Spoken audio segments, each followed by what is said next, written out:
이스라엘 들으라 생명의 말씀 야훼님은 우리의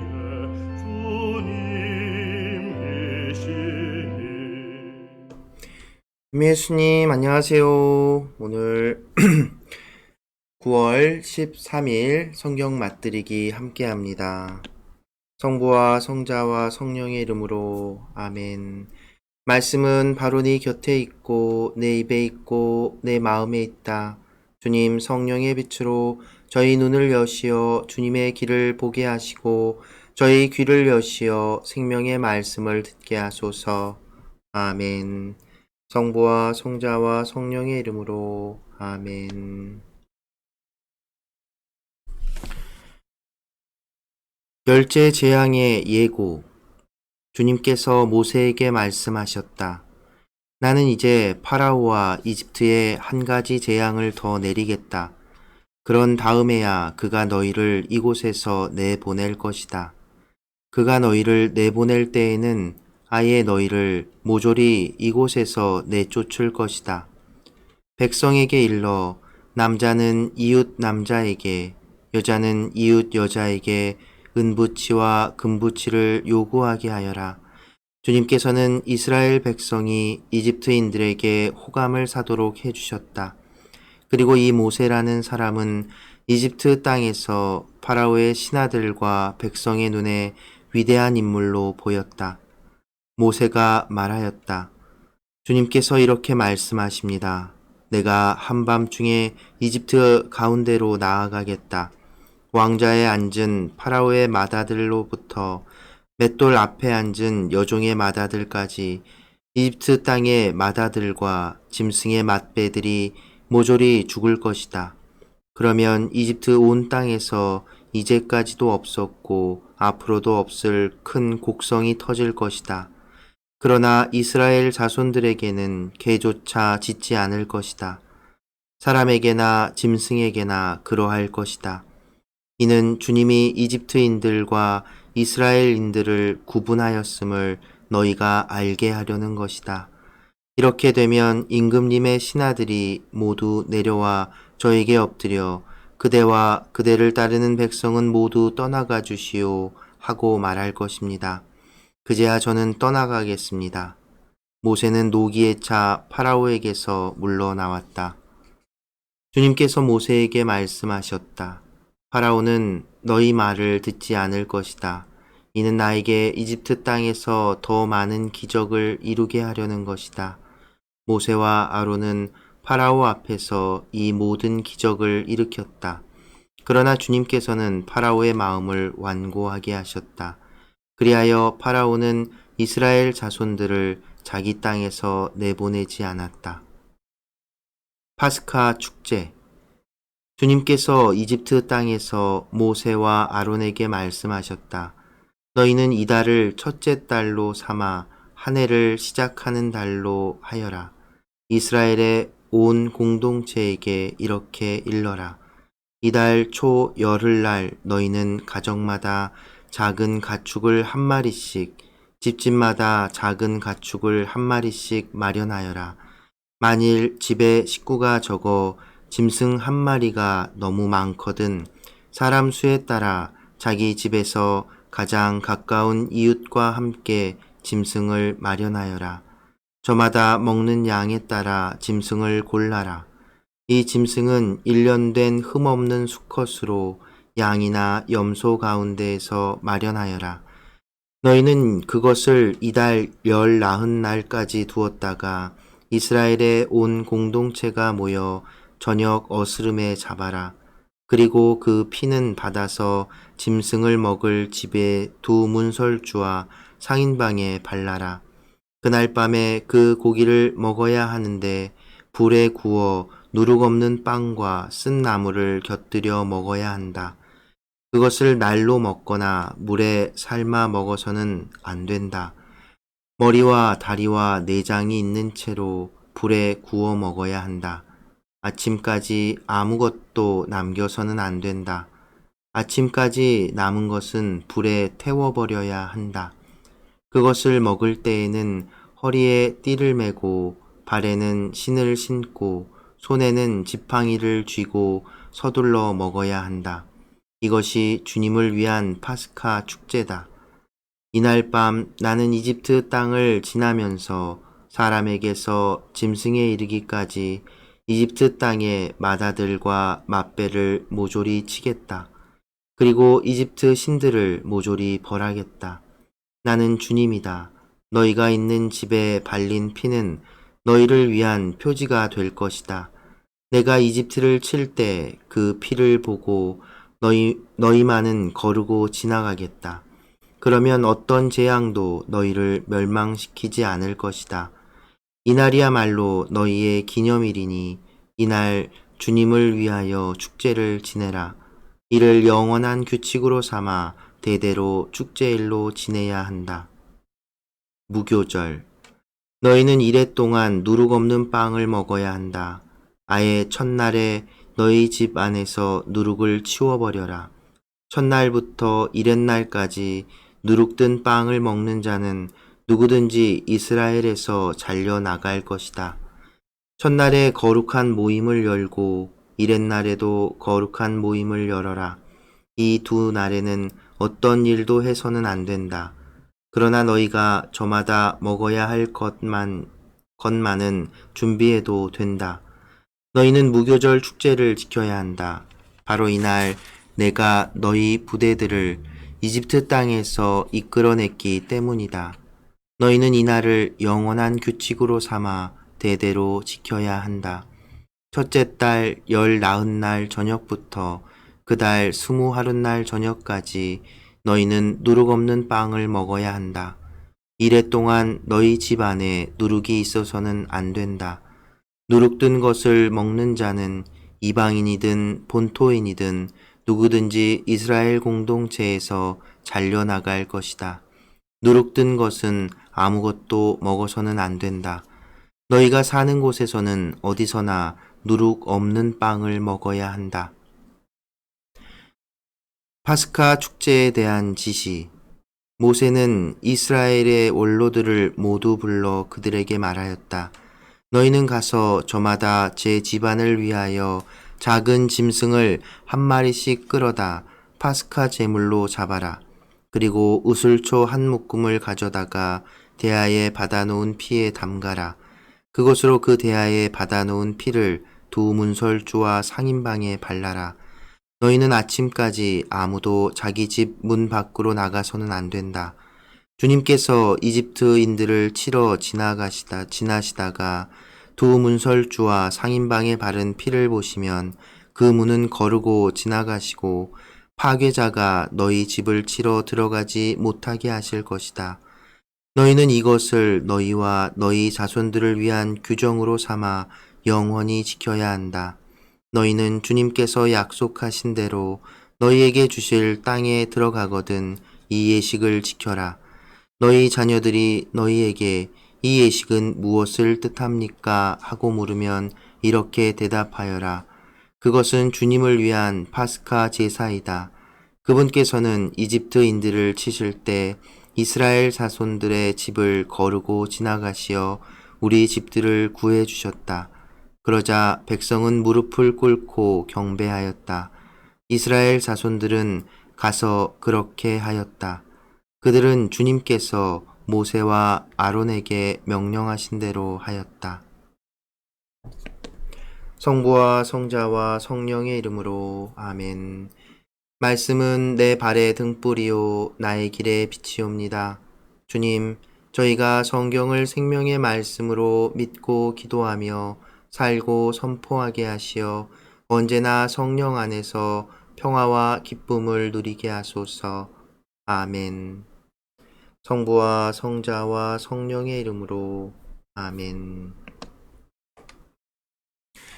참 예수님, 네, 오늘은 이제 열째 재앙이 있기 전, 이제 제목으로 보면 열째 재앙의 예고가 있고, 그리고 파스카 축제, 그리고 무교절에 대한 것, 그 이야기가 이렇게 좀 길게 나오지요. 그래서 전반적으로 이렇게 보면 그 뭐라고 할까요? 특히나 이제 11장도 짧은 11장이 굉장히 짧죠. 이 11장의 내용이 앞에 쭉 이어지는 이야기하고 좀 이렇게 단절되는 듯한 느낌을 주지요. 11장 파스카 축제나 무교절에 대한 이야기도 좀 갑자기 뜬금없죠. 갑자기 축제에 대한 이야기, 그러니까 아직 일어나지도 않은 것에 대해서 그것이 이제 이미 축제화되어 있는 그 축제로 지내라고 이제 하나님께서 명령을 하시는 형태로 나오지만 굉장히 이렇게 디테일하고 구체적인 몇몇 규정들과 이런 것들이 있죠.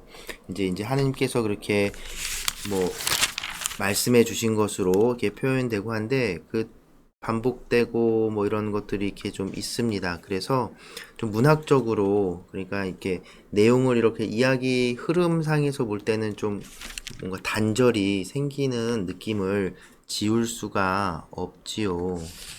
오히려 11장과 오늘 읽은 12장 28절까지 부분이 이렇게 드러내어지면 바로 이제 열째 재앙이 나오고 아니면 11장에서도 그냥 그 뭐죠? 그러니까 재앙에 대한 예고 이 부분만 들어가면 또 모를까. 근데 이 부분도 사실은 내용적으로 좀 뭔가 앞의 내용과 명확하게 이어지는 이야기의 흐름이 끊기는 느낌을 지울 수가 없습니다. 이것은 지금 뭐 제가 뭐 여기서 자세하게 설명하기는 저도 다 그 정확하게 알지 못하고 있고요. 더 공부를 해야 되고, 근데 다만 이제 여러분들은 이제 이런 정도로만 이렇게 그 짚어보시면 될 것 같아요. 그러니까 이 계속해서 말씀드리지만 이 구약 성경 이 모세오경 이야기는 한 번에 누군가 이렇게 이게 성서를 쓴 성서 기자가 한 번에 이렇게 쫙 처음부터 쫙 써내려간 오늘날처럼 이렇게 쓰지 않았다는 거죠. 오히려 이제 전해 내려오던 이 이야기들 그것들을 이렇게 가지고서 조합하고 그러니까 편집했다라는 말이 더 정확할 겁니다. 그래서 이야기를 여기다 놓고 해가지고 저 흐름을 이렇게 만들고 그리고 중요한 것, 신학적으로 중요한 부분들이 있으면 이렇게 그 사이에다가 이렇게 또 배치하기도 하고.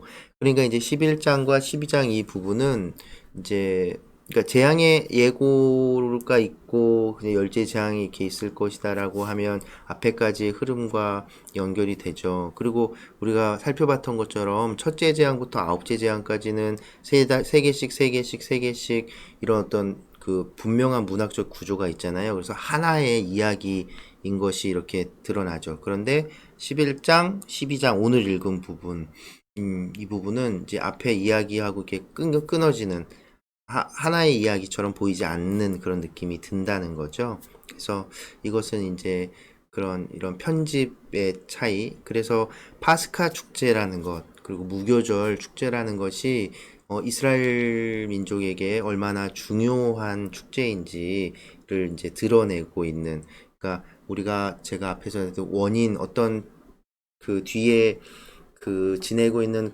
어떤 사실에 대해서 지금 현재 이루어지고 있는 현상에 대해서 과거에 이런 일이 있었기 때문에 지금 이런 것을 한다라는 그런 설명을 하기 위한 이야기, 원인담이라고 설명할 수도 있을 겁니다. 그런데 그보다는 그런 역할도 분명히 죄송합니다. 그런 역할도 분명히 하지만 이제 그보다는 이 파스카 축제가 가지고 있는 그 신학적인 의미, 그것을 얼마나 더 강조하기 위해서 여기 이제 실제로 그 축제가 비롯된 이 모세오경의 이 이야기에 이 내용이 담겨 있는 것이지요. 실제로 나중에 신명기 가면 시나이 계약을 맺고 그리고 또 신명기에서도 이 파스카 축제에 대한 또 언급들이 나오는데 또 그때 가서 얘기하겠지만 구체적인 사항들이 조금씩 틀리는 것들도 발견될 수 있습니다. 어찌됐든 일단 그런 단절들이 있다는 것, 그리고 그 모세오경 또 특히나 구약성경 모세오경은 하나의 그 텍스트가 아니라 이제 이런 편집된 텍스트이기 때문에 이런 문학적인 단절들, 이야기 흐름이 끊어지는 듯한 느낌들. 그리고 제가 네 그룹을 얘기 드렸죠. 야휘스트, 엘로이스트, 에오비스트, 그리고 사제계. 그래서 그런 네 가지 큰 학자들이 구분한 큰 덩어리의 그런 내용들이 막 이렇게 섞여 있다는 것. 그래서 이 이야기도 그렇게 이해하시고 넘어가실 수 있으면 좋겠습니다.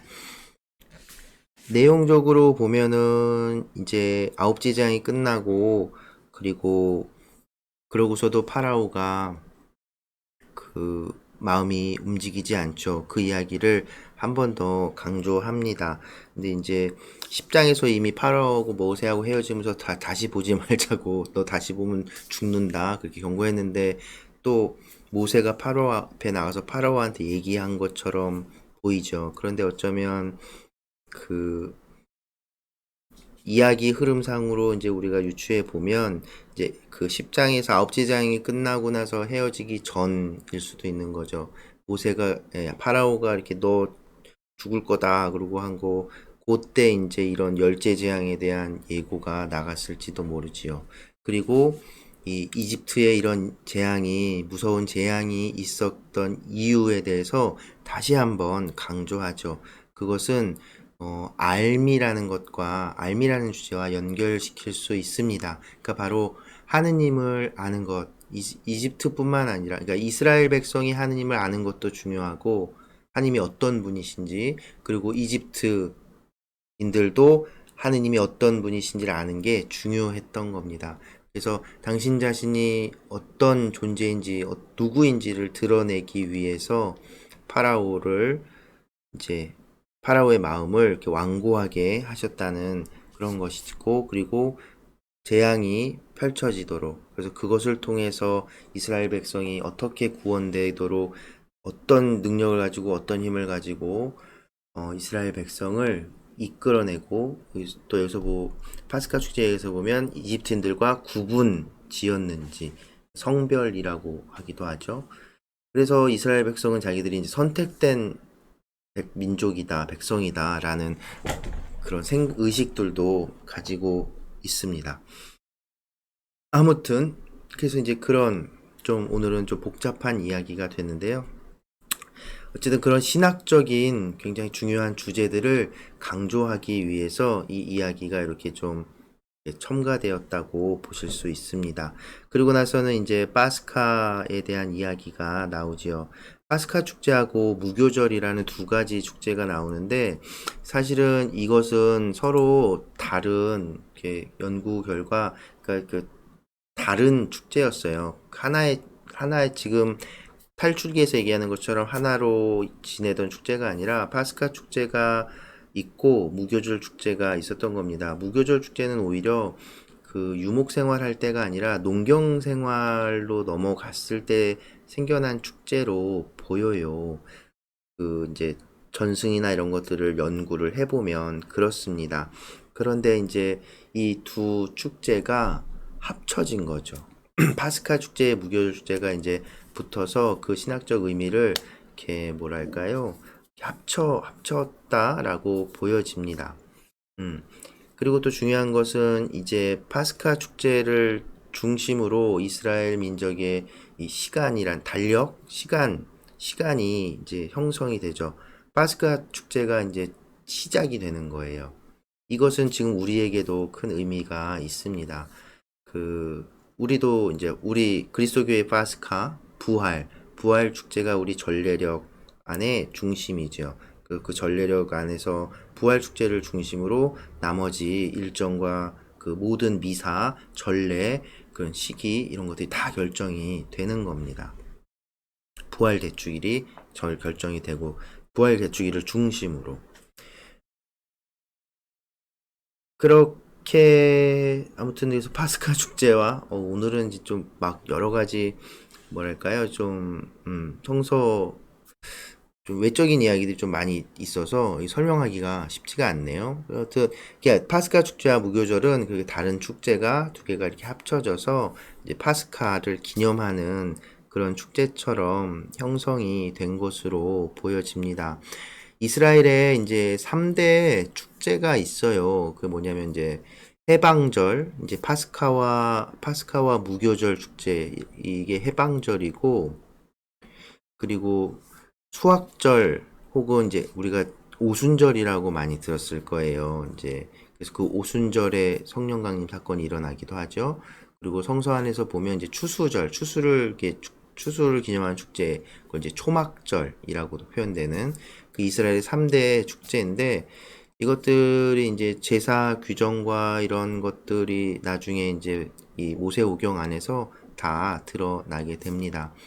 그래서 오늘은 나온 이 파스카 축제와 무교절, 이 둘은 특히나 중요한 건 이 파스카 축제 하는 이집트 땅에서 빠져나온, 그래서 이제 파스카라는 단어는 원래 히브리어 말로는 어 발음이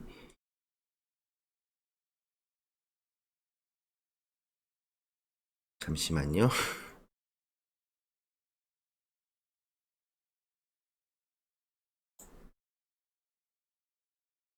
네. 그 파스카라는 말은 히브리어로는 페사흐라고 발음할 수 있습니다. 그런데 이게 지금 파스카로 된 것은 그리스 말로 번역되면서 페사흐가 음역이 된 거예요. 그 학자들은 이제 많은 경우에 그것은 이제 거르고 지나가다라고 이렇게 하는 어원과 연결되는 단어고 해서 이 페사흐가 이 이스라엘 탈출할 때 이 문설주의 피를 바르면 이 뭐죠? 죽음을 면하게 됐던, 이렇게 지나갔던 그 사건과 연결지어서 이제 이 파스카 축제라고 하고, 지금 우리 글 속에서는 이제 히라버로 발음된 파스카를 사용해서 우리 성경에서도 파스카라고 그대로 이제 번역해서 사용하고 있고, 나중에 이제 신약 성경하고도 연결 지으면 이제 이게 바로 우리에게도 중요한 의미가 되는 것이지요. 예수님께서 십자가에 못 박히시는 그때 예루살렘으로 올라간 그 이유가 바로 이 파스카와 무교절 축제를 지내기 위해서였던 거죠. 그러니까 이게 공관복음과 요한복음이 조금 차이를 두고 전하는데, 어쨌든 공관복음에서는 바로 그 최후의 만찬이라고 우리가 부르는 그 만찬 자리가 이 파스카 축제, 이 해방절 축제를 제자들과 지내기 위한 무교절 식사를 하기 위한 자리였다고 전해지고 있어요.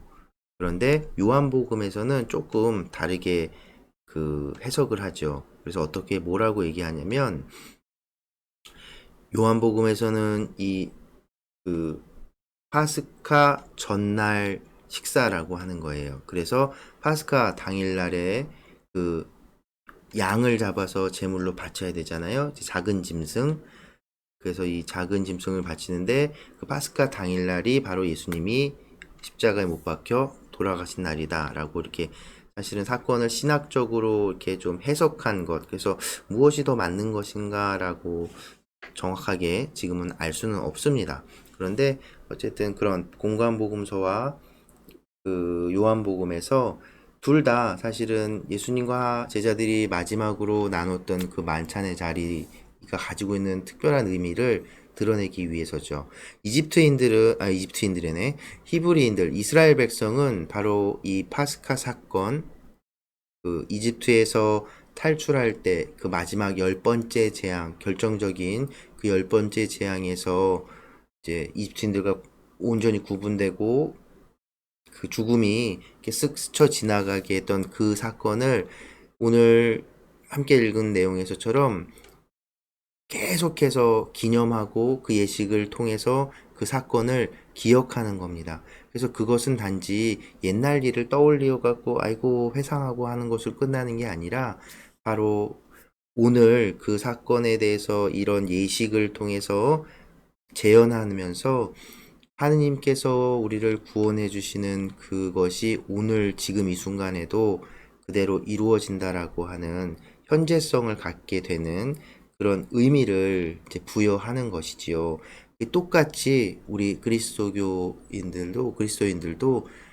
이제 그 공관복음서에서 전하는 것을 따르면 그 파스카 만찬이 이제 옛 계약, 모세와 이스라엘 백성이 하느님과 그 했던 이 파스카 축제가 옛 계약이 의한 것이라면 이제 예수님께서 그 파스카 만찬을 통해서 새로운 계약으로 삼아 주셨다는 거죠. 그래서 그 예식을 지금까지도 우리는 우리 미사 전례를 통해서 재현하고 기념하고 기억하는 것이죠. 그래서 우리가 미사를 봉헌할 때마다 예수님께서 당신을 그 파스카 어린 양으로 제물로 내어주셔서 우리의 모든 것들을 용서하시고 구원으로 이끄시는 그런 사건이 재현되고 다시 우리와 예수님과의 관계가 이렇게 새로운 계약이 이렇게 맺어지는 현장이 되는 것으로 이해할 수 있는 것이죠. 그리고 요한복음의 말씀대로 하더라도 역시 이제 예수님이 새로 그 파스카 어린 양이 되어서 하느님의 어린 양이 되어서 새로운 계약이 맺어지게 되는 그 순간이라고 우리는 이해할 수 있겠죠. 그래서 그리스도인들에게도 이 파스카는 중요한 의미입니다. 구약과 신약이라고 불리는 이유도 그거죠. 계속해서 그렇지만 옛 계약, 이스라엘 백성이 하느님과 맺었던 계약, 그것이 이제 쭉 이어져서 그 하느님, 그러니까 아브라함의 하느님, 이삭의 하느님, 야곱의 하느님, 그리고 이제 앞으로 이스라엘의 하느님, 바로 그 이스라엘의 하느님이 지금 우리에게 예수 그리스도께서 가르쳐 주신 아버지 하느님이 되는 거죠. 네, 오늘은 제가 참 좀 어려운 부분들이라서 좀 말이 제대로 설명이 됐는지 모르겠습니다. 궁금하신 거나 질문들이 있으면 이제 댓글로 이렇게 질문을 해주시면 제가 좀 더 공부를 해서 또 설명을 해드릴 수 있도록 하겠고요. 그래서 이런 부분들은 이런 편집상의 문제들 그리고 그런 어떤 신학적인 의미를 부여하기 위해서 전체 이야기 흐름과는 좀 끊길 수 있다는 거 다시 한번 짚어보고요. 그래서 이제 무교절, 그러니까 파스카 축제는 그 양을 그 어린 작은 짐승을 잡아서 바치고 그 피를 이렇게 문설주에 바르고 나중에 시나이 계약에서 보면은 그걸 백성들에게 막 뿌려요. 그러니까 피라고 하는 것이 곧 어떤 하느님의 보호, 그리고 어떤 생명력의 보호를 이제 상징하는 그런 것과 이제 연결이 되는 겁니다. 피가 가지고 있는 어떤 생명력, 앞에서 모세가 다시 이집트로 돌아올 때 갑자기 하느님이 천사가 공격해오는 그런 이야기인데 그때 아들 할례를 주고서 피의 그 할례라고 이렇게 표현했던 그 기억하시나요? 바로 그런 의미들, 그러니까 피가 가지고 있는 어떤 그 생명력, 그 힘, 그런 어떤 것들이 이제 여기에도 담겨져 있는 겁니다. 그러니까 사실은 이스라엘의 이 제사라는 건 되게 살벌해요. 직접 저도 보지는 못했지만 생각해 보세요. 동물을 이렇게 푹 잡아갖고 피를 막 뿌려 얼마나 무섭습니까? 예. 그리고 이제 무교절 축제와 연결되는 게 바로 누룩 없는 빵과 쓴 나물. 근데 사실은 파스카에서도 이제 이 누룩 없는 빵 먹는 게 무교절 축제가 여기에 이제 연결되는 것인데요. 이제 누룩이라고 하는 것은 이제 파스카와 연결시켜 보면 이제 이집트에서 이렇게 탈출이 뭔가 다급했던 것처럼 보이는 그렇게 설명하는 경우도 많습니다. 그리고 쓴 나무를 먹었다는 건 그 이집트에서의 삶이 굉장히 쓰디 썼음을 기억하도록 하기 위한 어떤 장치인 것이죠. 그리고 허리를 묶는다는 건 이제 긴 옷등 걔네들은 이제 통옷이었으니까 그걸 이렇게 묶어서 활동이 좀 더 편안하게 하기 위한 그런 그 모습이었다고 할 수 있겠고요. 근데 이제 누룩이라고 가진 또 상징성이 있어요. 누룩을 없는 빵을 먹는다는 건 누룩을 넣으면 빵이 보들보들해지고 이렇게 부풀어 오르고 보들보들해지잖아요. 그런데 누룩을 안 넣게 되면 빵을 구우면 밀가루를 구우면 어떻게 될까요? 딱딱해지죠. 예. 그래서 우리가 제병 성체로 쓴 그 축성하는 제병 그것도 누룩 안 든 밀가루, 누룩을 안 넣은 밀가루 빵이라고 생각하시면 되는데요. 어쨌든 이렇게 딱딱하단 말입니다. 그러니까 누룩을 안 넣는다는 건 어떤 절제 생활을 의미해요. 그래서 무교절 축제는 누룩을 쓰지 않고 이렇게 절제하는 축제 기간 동안의 어떤 절제 기간으로서의 의미를 또 담고 있기도 합니다. 그래서 왜 예수님께서도 그런 말씀을 하시죠. 바리사이들의 누룩을 조심해라 라고 얘기하시죠. 여러 가지 그런 음식이나 이런 규정들에 담겨져 있는 그 상징과 그 의미들을 하나하나 알고 지킬 때 그것이 우리에게 더 풍성한 것. 그러니까 중요한 것은 무엇을 어떻게 먹고 어떻게 하느냐. 그 방법이 중요한 게 아니라 그것을 왜 하느냐가 중요한 것이죠. 파스카 축제와 무교절 축제, 어쨌든 이 해방을 기념하는 축제는 야훼 하느님께서 우리를 이집트에서 구원해 주셨다. 그래서 야훼 하느님은 언제나 우리를 구원해 주시는 분, 그런 존재로서의 우리 하느님을 기억하기 위한 것임을 잊지 않아야 되겠습니다. 오늘은 제가 설명이 좀 할 게 많기도 하고 어려워서 길어졌네요. 네. 아무튼 궁금한 것들이 있으시면 질문을 해주시면 제가 최대한 공부해서 알려드리도록 하겠습니다. 이게 제가 계속 어려움을 느끼는 게 하나하나 다 설명하다 보면 이게 또 시간이 너무 길어지고 어디까지 얼만큼을 설명해 드려야 될지가 항상 고민이네요. 그래도 어쨌든 여러분 중요한 것은 이런 뭐 이렇게 신학적인 것들, 주석학적인 것들을 아는 그 지식이 중요한 게 아니라 우리가 이제 이 이야기들, 성경에서 전해주는 이야기들, 하느님의 말씀이라고 우리가 받아들이고 있는 이 이야기들과 그 말씀들이 우리에게 던져주는 그 메시지가 무엇인지를 놓치지 말아야 한다는 것이죠. 오늘 이야기에서는 하느님을 아는 것이 하느님이 어떤 분이신지 우리가 명확하게 알아야 된다는 거죠. 우리에게도 이 하느님은 정말 큰 권능을 가지고 언제나 우리를 구원해 주시는 분이라는 것, 그것을 우리가 잊지 않는다면 요즘 이 힘든 시기에서도 우리가 그 희망이라는 것을 놓치지 않을 수 있을 거라고 생각이 듭니다. 네, 오늘도 함께 해주셔서 감사합니다. 오늘은 따로 성가는 준비를 하지 못했네요.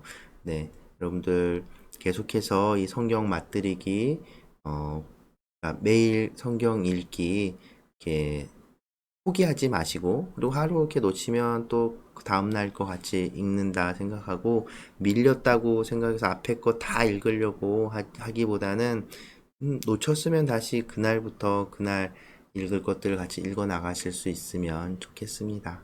네, 오늘도 함께 해주셔서 감사합니다.